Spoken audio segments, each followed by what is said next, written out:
Well, it is Cyber Monday, and there are some great deals to be had, but there are also some scams out there. Here with a few tips on to keep your bank account safe is Janet Jenkins from Consumer Protection. Thanks for joining us this morning. Happy to be here. All right, we go through this every year, and it's worth repeating. Know who you're dealing with. So just because the site looks legitimate doesn't necessarily mean that it is. That's true, particularly if it comes as a pop-up or as an email, saying that some merchant has a huge sale. With today's technology, people can make websites look identical to real websites. So the safest thing to do is use your browser, type in the name of the merchant, and use that website rather than one that pops up or gets sent to you through an email. Okay, know exactly what you're buying. Precisely.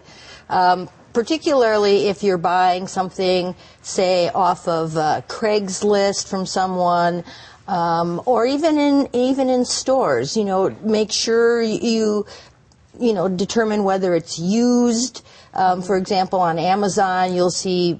Yeah, they have new and they have used. Exactly. And so if you're tempted to buy the used, check it out. It is cheaper, but used can mean a lot of different things, including not very functional at all. So you really need to check that out. Okay, this next one, no cost. Wouldn't you already know the cost if you're getting it? You would, but the thing is to comparison shop. Okay.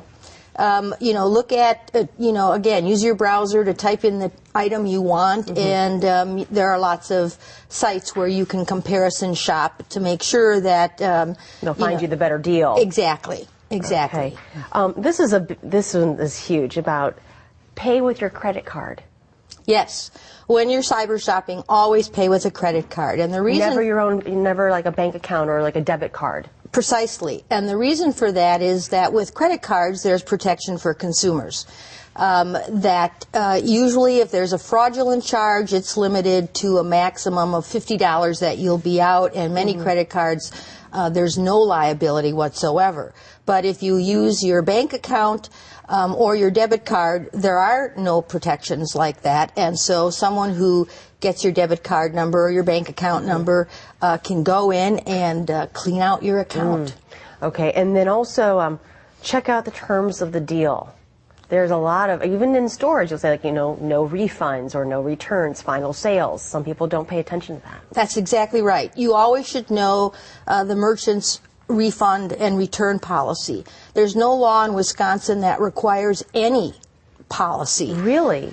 That's correct. And so merchants don't have to accept returns, and if they do, they can accept them on whatever terms they choose. So before you purchase something, particularly if you think it might be something, if it's size-wise or something that somebody may not like, check out the return policy of the store.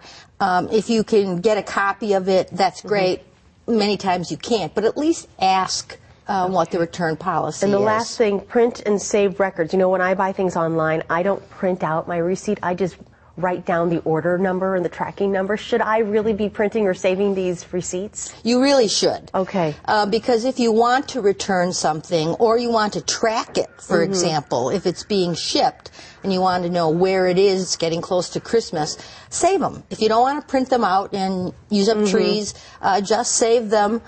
Usually you'll get an email from the merchant saying that you purchased this. Just plop them in your saved email until the season's over, and you know that you won't need them anymore, and then you certainly can delete them. Okay. All right. So happy shopping and be safe, right? That's correct. All right. Thank you very much. Thank you. Always a pleasure.